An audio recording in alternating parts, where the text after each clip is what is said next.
Welcome back to the Lose Weight by Eating podcast, everyone. I'm Audrey Johns, and today I've got a two-parter. And if this goes well, we're going to start doing more two-parters. First, I want to talk about 10 things I always buy from the grocery store and how to grocery shop in a healthier way. And then I also want to answer some listener and reader questions. So stay tuned if you have shared any questions on Facebook. I started with the ones I asked a little bit ago, a few weeks ago. So if I don't answer your questions, then they will probably be answered next week if this goes well. So please, please, please submit your questions. I'm always going to have a post on Facebook. So if you go to Lose Weight by Eating with Audrey Johns, I'm going to pin a post to the top where you can always ask your questions, and then I'll go ahead and answer them here in the podcast. And if there are a ton of questions, maybe we'll have to do a whole podcast on questions. That would work for me too. So to get started with the things that I always buy at the grocery store, I feel like this was a really big question everyone wanted. And as opposed to answering like 6 different questions about how to shop, I thought let's do a whole podcast on that. So my first rule for shopping at the grocery store is never, ever shop hungry. Don't shop hungry because you're going to end up buying twice as much of what you need. You're going to end up making unhealthy choices. So if you have to, go home and grab a banana or a protein bar or just get some food in your belly first. That is my first recommendation for you. Even if that means you have to go to the grocery store, buy a string cheese and a banana, go through the self-checkout line, and then eat them while you are shopping, that's fine too. So never ever shop hungry. Second, I always do recommend a list, but I am notorious for forgetting my list at home. So with that said, I do recommend if you want to write out your list, we always have a notepad where we just fill in whatever we need and everyone in the household will put what they need on there. I typically try to take a photograph of it right before I go to the store, just because I know somehow I'm going to forget it. Another great option is just to add things to the notes on your phone. You can just keep a grocery list kind of always going on there so that if you do find yourself running to the grocery store after work, you already have your list on the phone, and you can do shared notes as well. So that's another great option. So what I always recommend doing is park on the side. If your grocery store has 2 entrances, park on the side with the produce. You want to start in produce, fruits and vegetables first. We want to fill our cart with the healthiest possible items, and then we'll work our way throughout the store. So park by the produce. So far 3 tips. If you're listening and making notes, never shop hungry. Bring a list, park by the produce. The next great tip I have for you is you're going to be shopping the perimeter of the store. So you're going to start in produce, and then you're going to move along to, I'll just give you an example. In my store, I start in produce, then I go along to bakery. So if I'm going to be buying any bread, I like to buy in-store made bread, or I'll make my own. Then I end up hitting the meat area, meat and fish. Then I go through the dairy and eggs section, and then my way out. So that's kind of the perimeter of the store. And typically what you'll find is the perimeter of the store will have the all natural items, typically the items that will not have a nutrition label on them. These are the ideal foods for you to be consuming because they're all natural. So an apple is not going to have a nutrition label on it. Does that make sense? Next, if you do have to shop on the inside of the store, try to keep it very minimal. So beans and pastas and any of your baking needs, that's all going to be found in the aisles, right? So if you start and you do the perimeter and then you move your way through the store, you will notice that your cart will already be, for the most part, filled. And that will slow you down from adding in tons and tons of extra items. So I'll do the perimeter. I'll grab my produce. I'll grab my meats or fish or tofu. I'll grab my eggs and my must-have coffee creamer, which I will share later. And then I will then, and only then, after I have shopped the perimeter, then I will go through the aisles. And in the aisles, you can pick up canned beans are really great to have on hand. You can always have them in the pantry, quick to be able to make a low-cost meal. I do love my pasta. As I have said on the podcast, I'm never going to give up my pasta, but if you do want a healthier version to pasta, I love Bonza pasta. It's made with chickpeas. It's protein packed. It's great if you're trying to lower your carbs, and it's bright orange. So it's really hard to miss. You'll find it where you find all the rest of your pasta. I'll pick up olive oil and I'll pick up any baking needs that I might need, and then I head on out. So I really do try to just do the perimeter. And when I need to get some of those pantry staples, I'll go through the other aisles. Another item I do like to hit on is frozen fruits and vegetables. So when you buy frozen fruits and vegetables, they're almost always picked and then flash frozen right there on the farm. So they'll clean them, they'll cut them, they will flash freeze them. So you're getting a ton of nutrients in these. And it's a really great way to keep costs low by frozen. I don't recommend canned vegetables. You're going to get a lot of extra stuff in there, too much sodium. If that's all you can find, it's definitely better than nothing. But frozen vegetables are a really, really great option. So I almost always have frozen peas in my freezer. I always have frozen corn, frozen green beans, frozen blueberries. And if I'm doing smoothies, like right now, I have mango, pineapple, and strawberries all in the freezer. I'll also buy one of those really big bags of kale, the organic bags or regular, and we will get to organic. I put this huge bag of kale into the freezer, and unlike other greens, it's so hardy that it will actually hold up. My daughter's favorite go-to meal is this pasta dish I make for her, and it requires kale, so I always have kale in the freezer. And I will share that recipe with all of you here in a moment because it kind of correlates with one of the questions that we have for the end of the podcast. So we have now talked about most of my notes here. I don't want to make anyone wait too long if they just are like, Audrey, give me the 10 items that are always on your grocery list.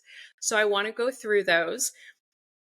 Somehow, I think because I always shop at the same place and I have a photographic memory, so I can kind of envision my route through there. I always fill out my grocery list and I kind of envision myself walking through the store. So I always know I'm going to be starting at produce and I'm going to be ending in dairy because that's how my store works. So that's the list that I write out. It always starts in produce. I don't know if that's helpful to you or not, but if it is, it will make it quicker and you'll be spending less time in the store. So the 10 items that are always, always, always on my shopping list are bell peppers.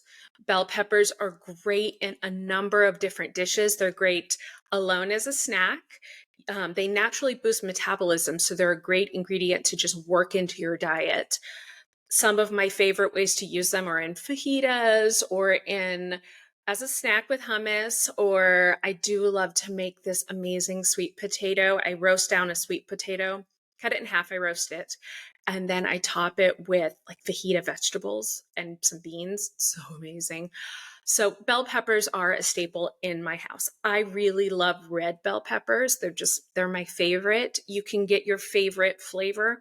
If you found that, oh, I just don't like bell peppers and you always are eating green bell peppers are going to be underripened. So they have a really harsh flavor. I'm actually not a very big fan of them myself. So if you found that you don't like bell peppers, try a red. The red are going to be the most, they're going to be a little bit sweeter. They're going to have a little bit of a more of a mild flavor. So they'll go from green to yellow to orange to red. So that's kind of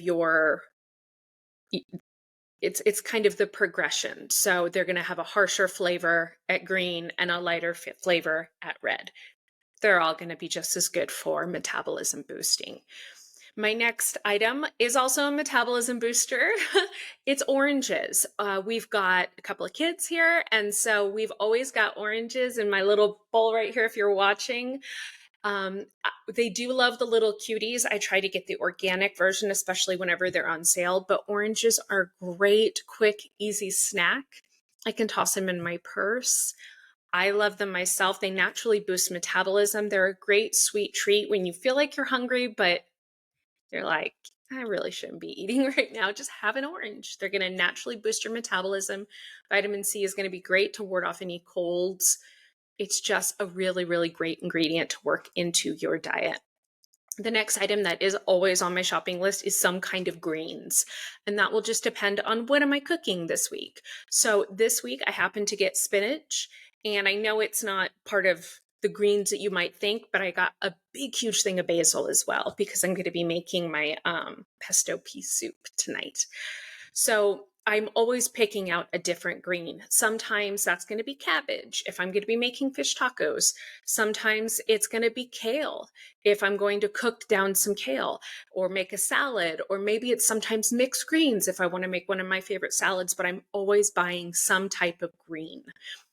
The next item is sweet potatoes. We love our sweet potatoes in this house. I surprisingly have found that my stomach does not like the sweet potatoes, or yams, as you might call them, that are very orange on the inside. So I typically get a combination of traditional sweet potatoes, or yams as you would call them, that are orange on the inside, and then the white sweet potatoes, because those really work well with my tummy. So I can either do a combination of both for a meal and it's a little bit easier on my body, or I do the roasted sweet potatoes as I had mentioned. The next item that's always on my list, are you guys seeing how it's almost all produce so far? We're already on number 5 and it's all produce. The next item is onions. I always have some red onions in the fridge.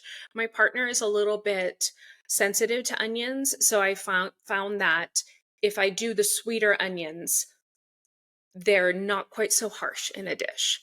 And red onions are great for substituting in just about anything. They're not going to be as pungent and as strong as a white onion.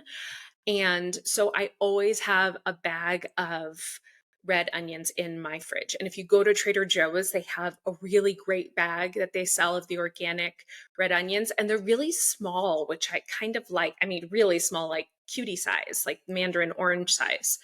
And I like that because one will cover a whole dinner, right? The next item, my gosh, can you believe it? It's produce again. It's avocados. I love avocados. For me, it will elevate any meal. I just love my avocados. In fact, from time to time when I'm working a lot and I don't have time to make a lunch, I'll just cut an avocado in half, put a little bit of sea salt on it, and eat it just like that. And that will be a whole meal for me. But avocados are really great to add to salads. What I always recommend with the salad is that you have a fat in there. It's really what elevates the dish. So that could be an avocado if you don't like avocados. It could be a cheese. And eggs can kind of mirror that same fattiness that you might want as well, even though they're not necessarily considered a healthy fat, they're a healthy protein. So next, finally, we're getting into protein. We eat a lot of tofu in the house. We tend to only eat meat a few days a week. It just makes me feel better. My partner feels better that way as well. But there's always some kind of lean protein on the list. Tofu happens to be on the list this week, or chicken breasts is our go-to, or some ground turkey. So I've always got some kind of healthy protein on there. Another healthy protein that is always on my list is eggs. We love our eggs. We love that the price has finally become a little bit more reasonable. I love making shakshuka. If you follow along on Facebook, you did notice I did a cook along with my shakshuka last week. I love having eggs, breakfast, lunch, and dinner. I'm not the kind of person who can eat just an egg. Like they have to be in something for me. So typically it's an omelet or shakshuka, which is a really amazing Mediterranean dish that's great for dinner or brunch. So eggs are always on that list. And then, if you know me well, you know I've got to have my coffee and my coffee creamer. So those are always my last two on the list. My favorite coffee is Javalier, I believe it's called. It has a purple label on it. It's like $7 a bag. It is not cheap. It is my splurge. Even when I have been broke as a joke, somehow I have been able to find a way to get my favorite coffee. And then I really love Natural Bliss. Here we go.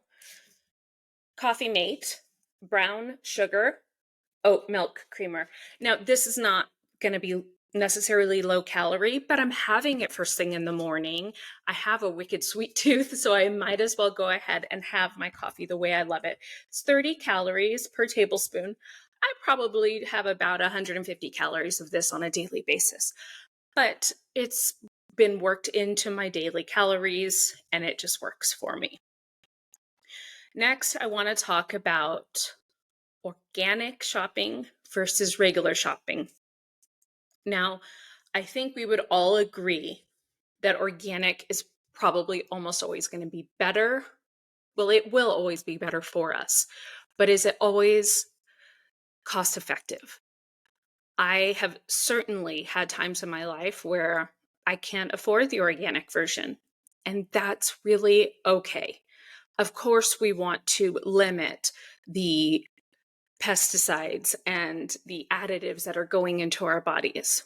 So, what I recommend doing is always look at the price difference. So, going back to my list, bell peppers and oranges, it's almost always maybe a 10-cent difference. So, for me, I see value in going ahead and getting the organic version. So, what I recommend instead of just saying, oh, no, no, no, look at the difference. And if you see that organic bell peppers happen to be on sale this week, or organic sweet potatoes happen to be on sale this week, then by all means, grab them. But what I would recommend is look at the cost difference and really do the math. Because I think almost always you'll find when it comes to produce, it's just a little bit more. Okay. And if we are shopping the perimeter, then getting organic is not going to be this huge expensive thing because we're just getting the organic bell peppers, oranges, greens, sweet potatoes, onions, avocados. Yes, I'm totally reading the list right now. Organic tofu right now for, I don't know, for maybe 3 months has only been $1.99 for a little box of the extra firm. Sometimes I find them 3 for $5. So I'll stock up then. Chicken and ground turkey, whenever you see that the organic is on sale, stock up. Stock up and freeze it. Eggs, I can almost always find organic cage-free eggs for about $3.99 for a carton. I get that that's a whole extra dollar or two. And if that's not feasible for you, totally understand. But really do the math. And you may find that buying all organic might only be an additional $10. And then you can find that, okay, I can afford that extra $10 this week or I can't. I think we've got to do the best that we can. And that's all that we can hope for. So if you can't afford the organic, another option is you could check the organic frozen fruits and vegetables. Those are almost always significantly lower in price than the fresh. So that's another option as well. So, wow, 20 minutes. See, this is why I added on all the reader questions because we're at 20 minutes right now, and now we are going to get into our reader questions. So I typed all of these out directly from Facebook. My first question here is from Maria. Maria says, my biggest challenge is my partner. He gets I want to eat healthier, but is stuck in his ways, and I'm struggling to get him on board with trying new recipes. Any suggestions? Thank you. So Maria, I have a few recommendations for you here. One is have different breakfasts and lunches than him.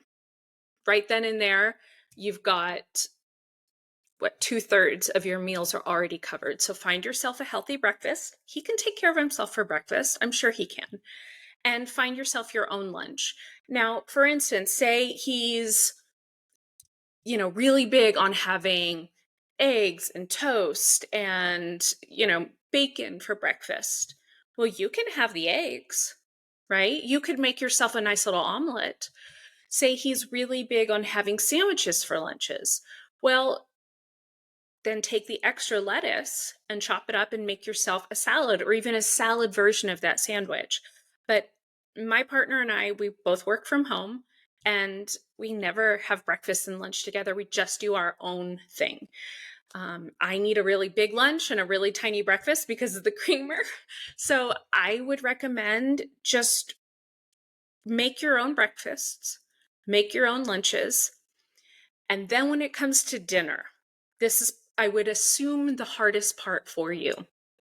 I would recommend either one, going to Lose Weight by Eating and trying out some of my copycat recipes. For instance, I have a PF Chang's beef noodle dish that's on there. I've got some Arby's sandwiches on there. I've got, the stuff that you actually will crave. So we could go that route where we could find a healthier version, or you could make say a mashed potato casserole, and that could be one of his sides for the whole week. Now, I do have a healthy one on loseweightbyeating.com. However, you could make some kind of a side dish casserole for him of something that he just loves, or some kind of pasta for him. And it's always going to be one of his side dishes for the entire week. And then for dinner, you can always cook a healthy protein and some vegetables for you. So you can essentially serve him a 3-part dinner where he's got his meat, his vegetables, and his carby side, and then you could just not have the carby side for yourself. I hope that's helpful. Because I did mention about the kale with my daughter, another option is make him his own dinners for a week and just see how that works. That doesn't mean that you guys can't eat together. Maybe you meal prep your dinners and they're waiting in the fridge or in the freezer for you. And then you make his dinner and you guys can sit together and eat. And I would say if he's not on board with eating healthy, the best thing you can do is just lead by example. And don't try to push it. Just do your own thing. And I feel like it's really important to sit and eat with your loved ones for dinner. So I would still recommend doing that. What I do for my daughter is, like I had mentioned, she has this favorite pasta dish. I either buy organic pre-made meatballs from the store, and I can feel all of my Italian relatives rolling in their graves as I say it, but it is what it is. Or ideally, I will make her some turkey meatballs. What I do is I put those in a really big bowl with a little bit of water. They're always frozen. And I microwave those for 3 minutes. While I'm doing that, I'm preheating the water on the stove. Then I toss in some spaghetti or whatever kind of pasta that she would want. And I cook that.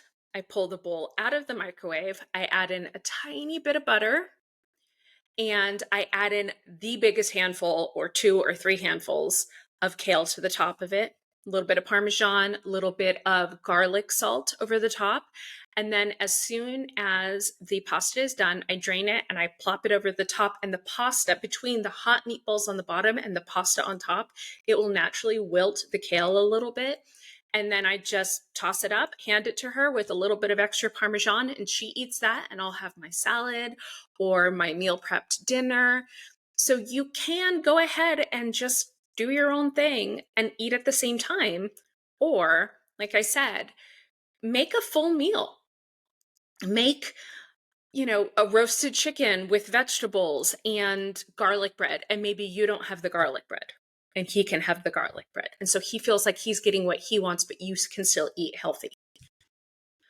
I do always recommend your portions should be half of your plate should be vegetables. 1/4 of your plate should be lean proteins, and 1/4 of your plate should be some kind of healthy carb.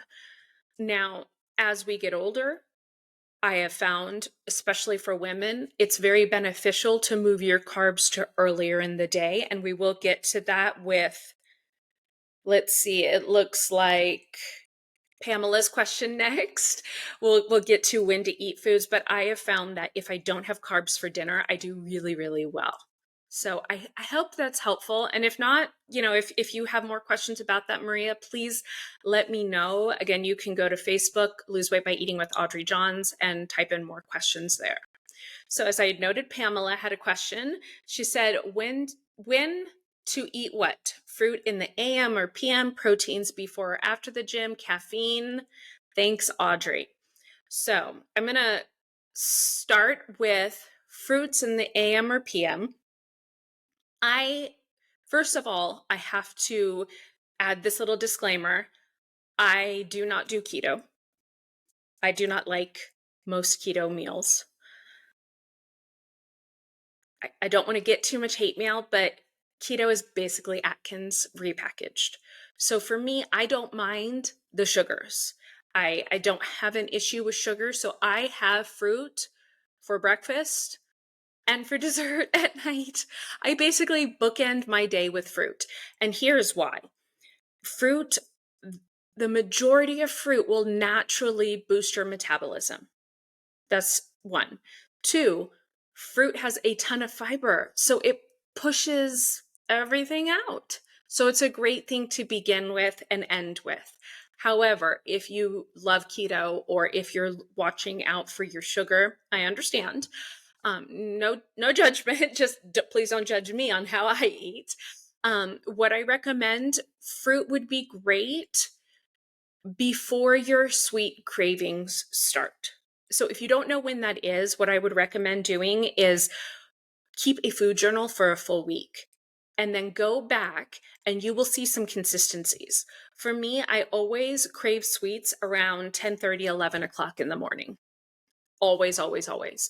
So for me, I have sweets for breakfast so that I'm getting ahead of those cravings. Does that make sense? Like I'm eating for my cravings, but I'm going healthy.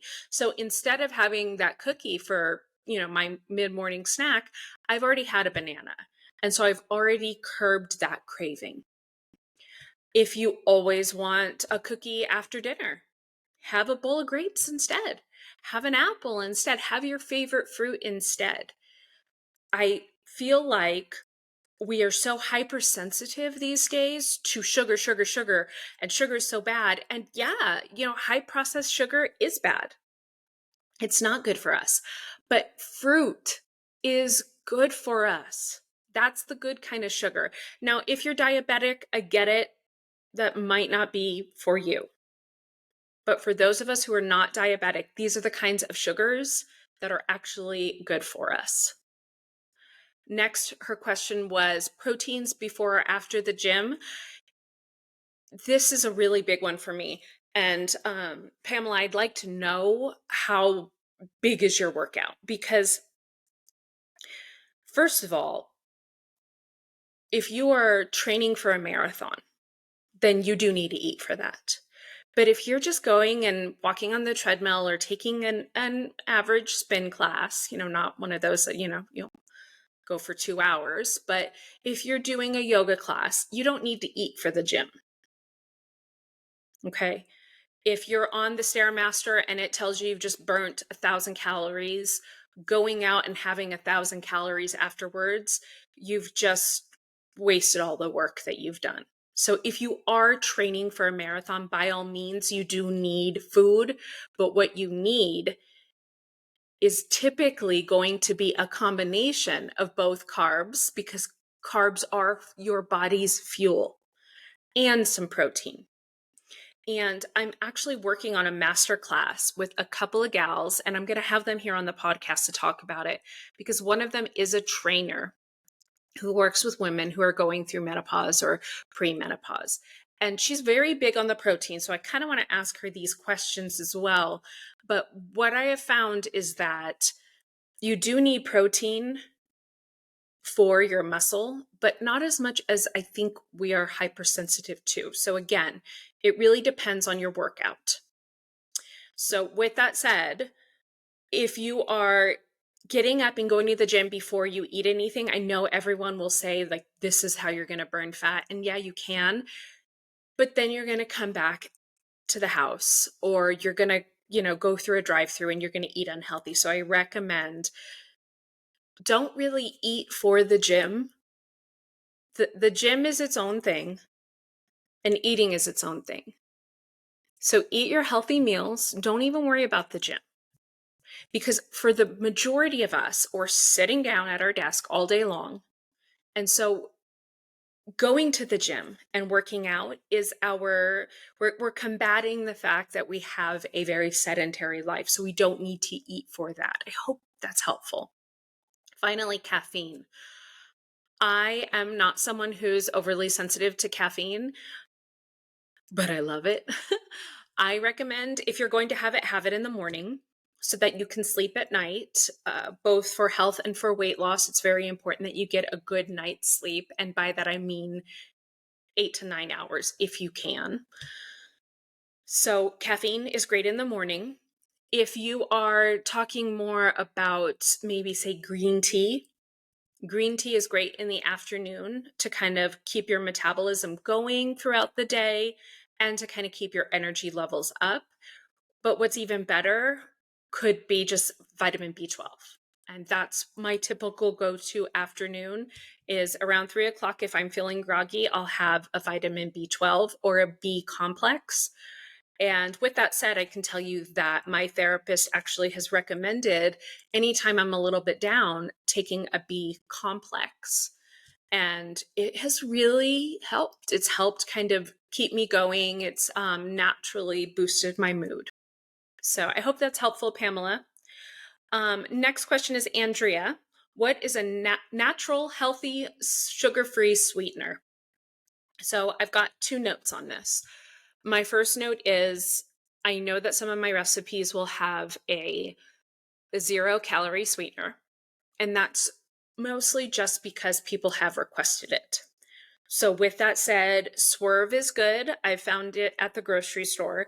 There's a brand called Pure Cane. So I don't mean pure cane sugar. There's a brand called Pure Cane that is amazing. It's actually made from sugar. It's completely all natural. That's another great option. I've also found that Allulose or all loose, I think it's Allulose, is also a really good option, especially if you're diabetic. So those are the ones you can purchase. On the other hand, I really think that part of the problem with dieting is that we look for these 0-calorie items because we're trying to find something we can have as much as we want of.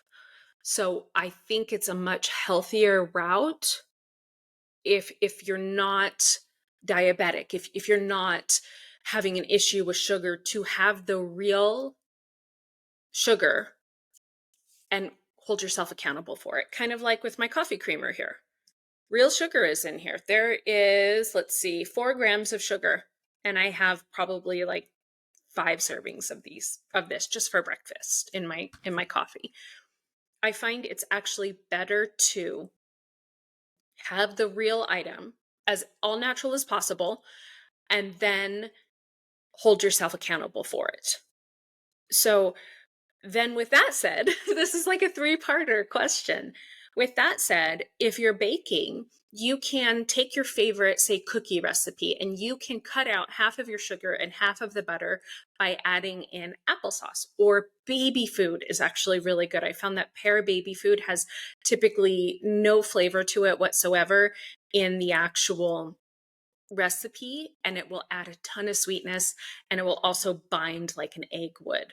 So you can either use yes, it's going to be processed, sorry, but if that's all you can have an all natural sweetener.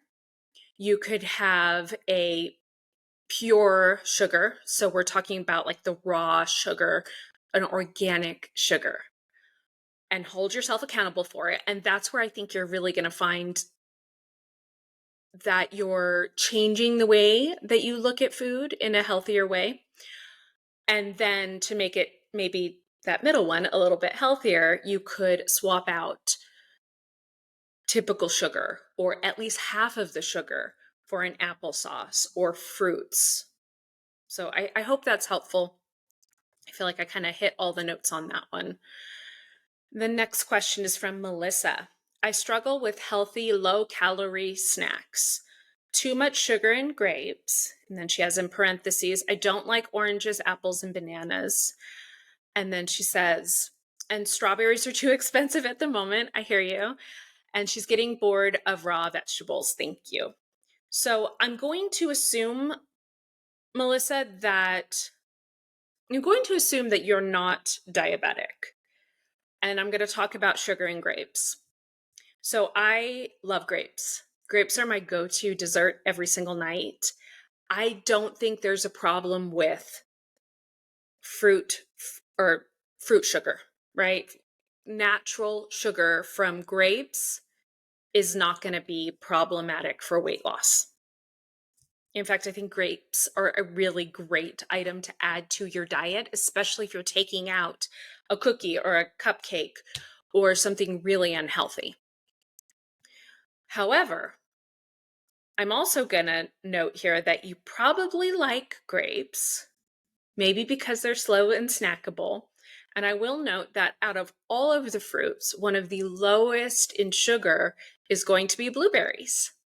And as a bonus, blueberries naturally boost metabolism and they're chock full of antioxidants and they're so good for you. So blueberries could be a really great swap for those grapes where you're kind of having that snackable item. And if you don't like oranges, apples, and bananas, another option you could do would maybe be some, melon is great, does have a little bit of sugar though.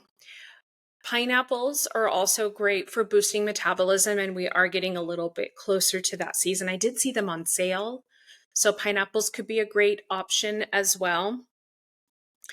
And you're getting bored with the raw vegetables. I hear you. So I kind of want to push you a little bit on the sugar in the grapes because I don't feel like it's a real problem. But if you are diabetic, I can understand that. When strawberries are on sale, by all means, grab them. But even then, you can eat a whole carton of them and still be hungry. So I would recommend try blueberries. Blueberries are a really great option. Kiwi is a great option. Too bad you don't like bananas because those are just, 100 calories. Throw them in your bag and go.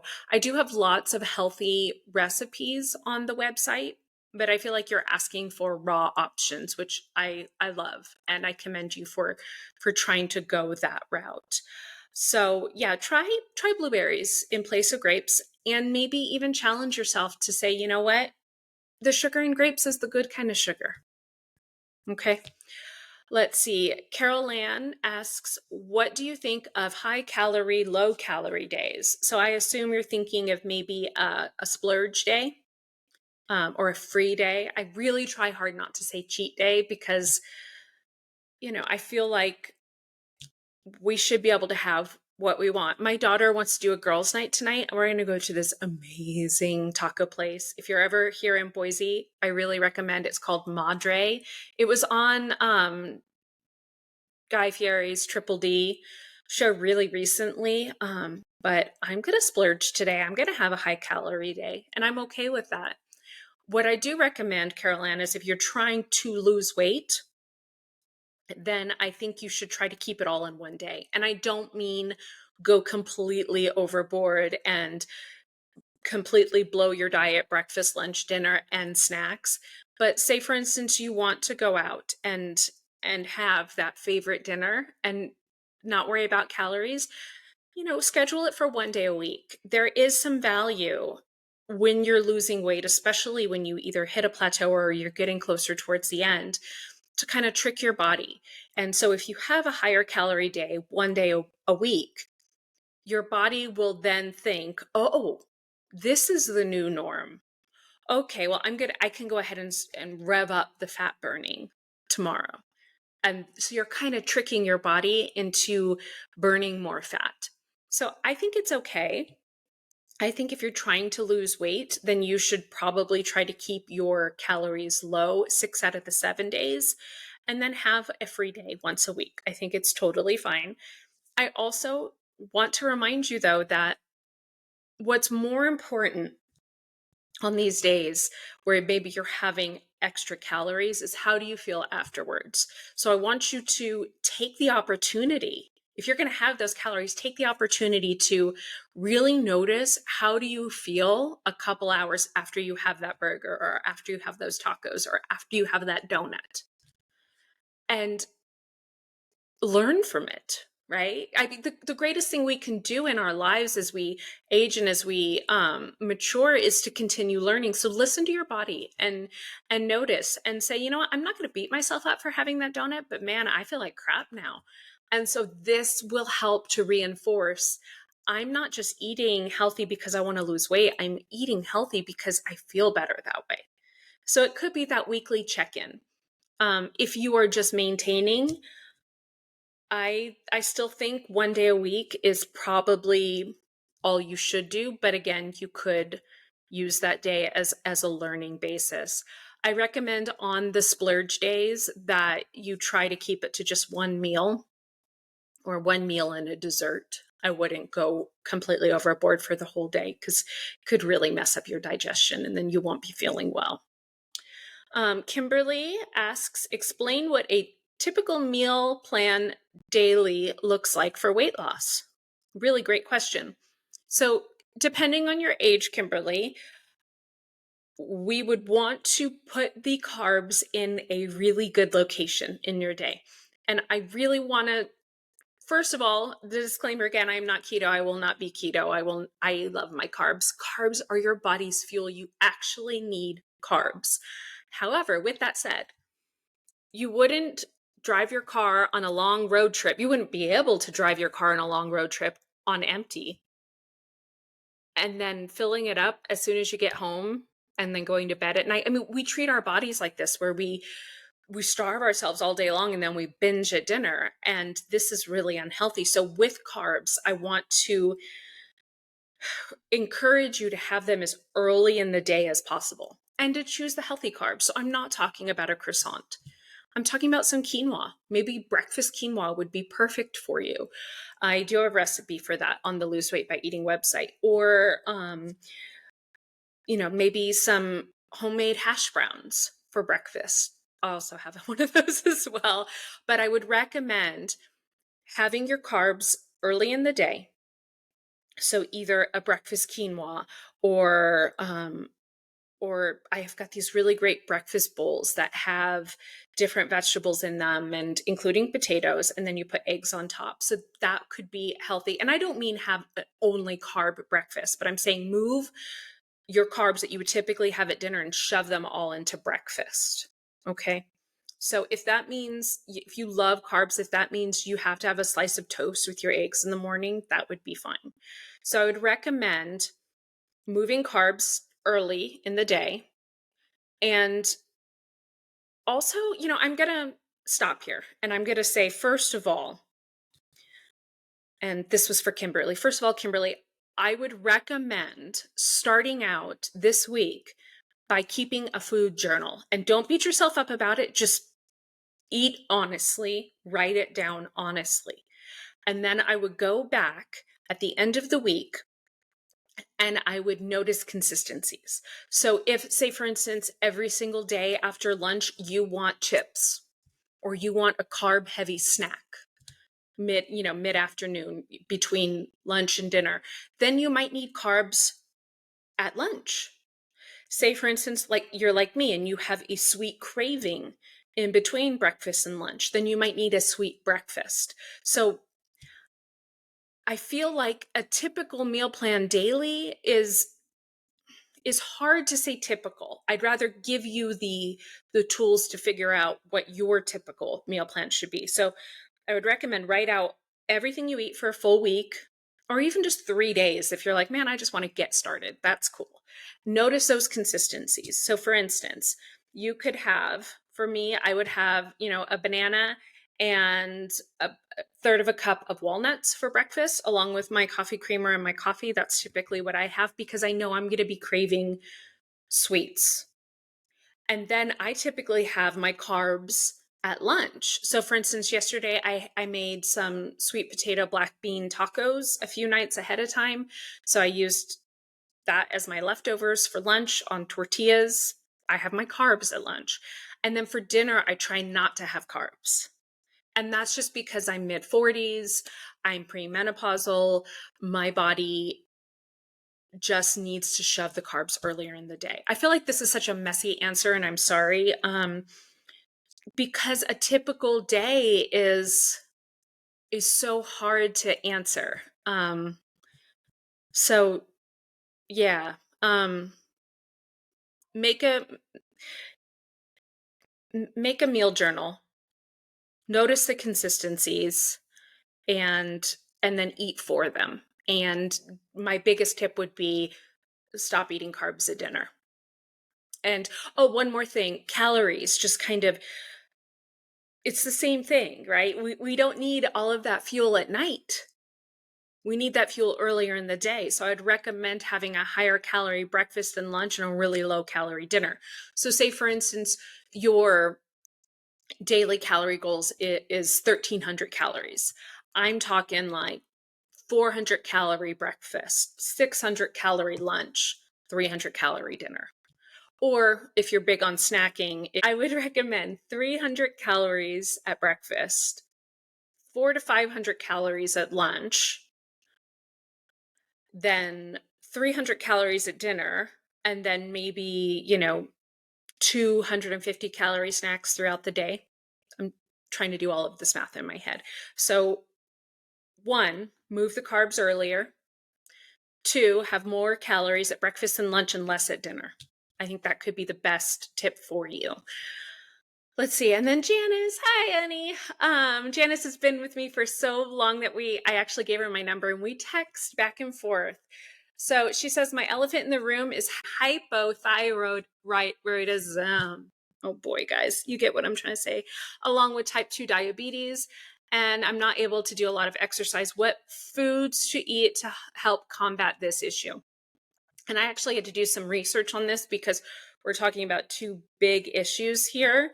So, Janice, what I found online for you was that adding in things like healthy lean proteins like eggs, tuna, chicken, legumes are all going to be really good for you.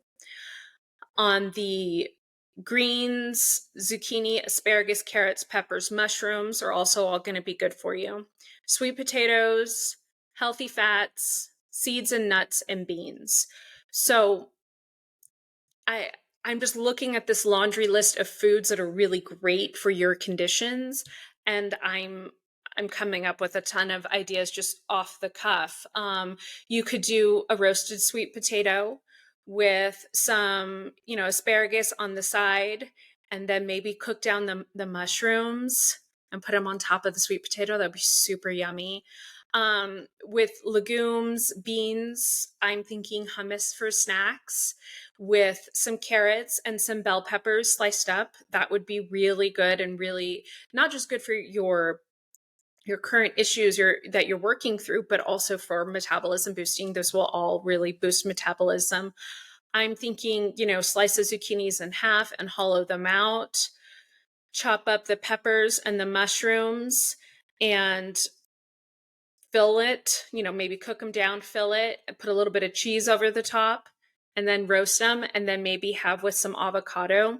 I mean, there's a lot of really healthy items that you could do here. Salads are going to be great for you because greens are really important. With that said, I think Janice does have my book, the Detox Week book. One of my favorite salads in there is it's either grilled or roasted vegetable salad. I'm not sure what I called it. And it has greens, obviously, and it has cooked zucchinis and peppers and mushrooms, I believe, and, really nice dressing. And I believe there's some walnuts on top too. So that could be a really good one for you as well. So we're almost at an hour here. I hope I've answered all of your questions. What I really want to remind all of you is that as important as being a healthy weight can be to a lot of us, I think what we really need to focus on is how do these foods make us feel. So, as one of the gals had mentioned, too much sugar in grapes. If you find that you eat a food and you just feel terrible afterwards, then either maybe you have a mild allergy, or it is too much sugar, or the carbs are not healthy. And I think really listen to your body after you have a meal and add the foods onto your list, onto your weekly shopping list that make you feel good. So maybe you start with the healthy list and then buy one splurge item. But yeah, I hope this has been helpful. I know this one has been a little bit disjointed, but I'm trying a new method here where I really want to be answering questions and make this more about you. I feel like I've told my story enough, and now this podcast needs to be about all of you. So I hope you've enjoyed my 10 things I always buy at the grocery store list. I hope I've answered all your questions. If you have any questions for me, please go to Facebook. My handle is Lose Weight by Eating with Audrey Johns, and I'm going to pin a post that will always be up towards the top. It'll either be the first or second post, and you can always ask your questions there, and I will do my best to answer them every single week. So thank you so much for listening to the Lose Weight by Eating podcast.